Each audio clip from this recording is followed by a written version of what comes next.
Você não pode vencer a guerra contra o mundo se você não puder vencer a guerra contra sua própria mente.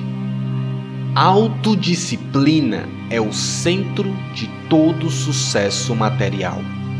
99% das pessoas não estão dispostas a fazer o que é necessário para tornar os seus sonhos realidade. Os militares da Marinha dizem: todo mundo quer ir para o céu, mas ninguém quer morrer. E é verdade. O epicentro da realização de qualquer sonho é a autodisciplina. Algo tão simples quanto comida. E comer não é apenas sobre o seu corpo, mas sim sobre sua mente. É controlar sua mente para ser capaz de tomar decisões que são do seu interesse. That a lot of people are just trying to change a lot of times. Like I just did a podcast on habits, right? How to be able to adopt new habits and also delete and get rid of, break bad habits, right? And so a lot of people always want to usually make a change on behavior. They want to get themselves to work out. They want to get themselves to meditate. They want to get themselves to read more each day. They want to get themselves to X, right? Or they want to stop some behavior. They want to stop smoking. They want to stop eating this food. They want to stop. I always tell people, stop checking your phone the first hour of the day. You've heard this many times, right? You win the first hour of the day, you win the day, right? Todos os dias escolhemos coisas ruins. Isso não é bom para nós, certo?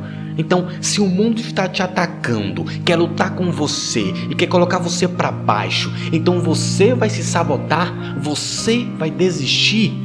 Então você vai se impedir de conseguir aquilo que você sonha.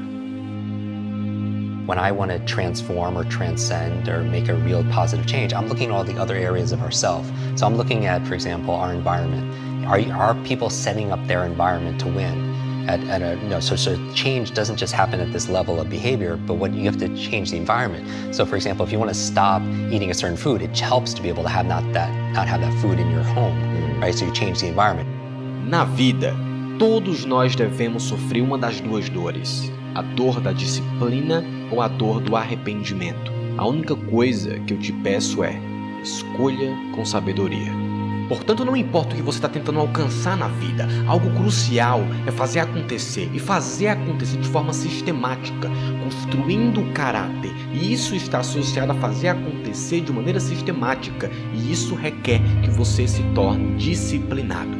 Se vivermos uma vida preguiçosa, indisciplinada e cedermos aos nossos sentimentos e agirmos impulsivamente, faremos péssimas escolhas hoje que lá na frente nós vamos nos arrepender.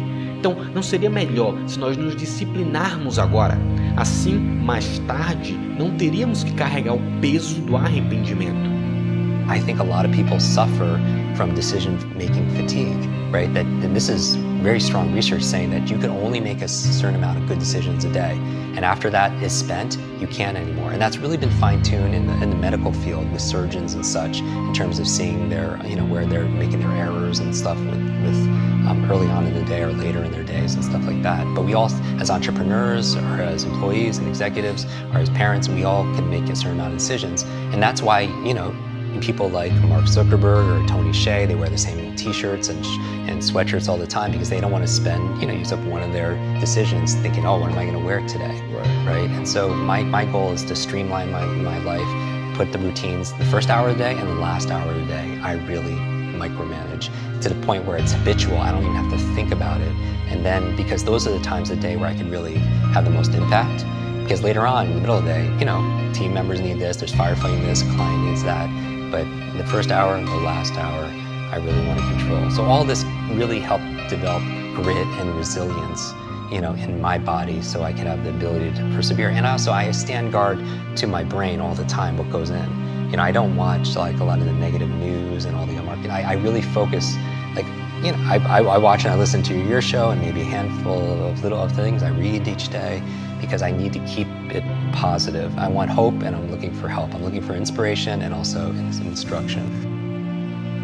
Self-discipline is the definition of self-love. When you say that you love yourself, that means that you have behavior towards yourself that is loving. It's like you say to yourself, hey man, look, I know you want to eat that pizza and it'll be really good, but I can't let you eat that, man, because if you eat that pizza, you're gonna feel like shit. I love you too much to let you eat that.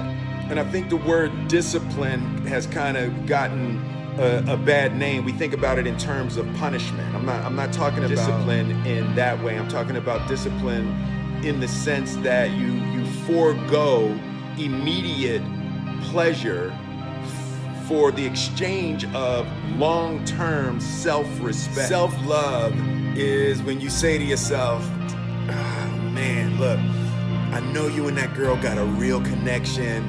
I know y'all vibe, but that's your girl's cousin. So I love you too much to let you do that. Self-love is, hey, look, I know you got a test on Monday, you know. And I know you really want to go out with your friends. It's Saturday night, you want to go out, but if you fail that test, you're not going to feel good about yourself. You know, I love you too much to let you go out tonight. Self-discipline is self-love. If you want to be happy, you have to love yourself, which means you have to discipline your behavior. The road to sustained happiness is through disciplining your behavior.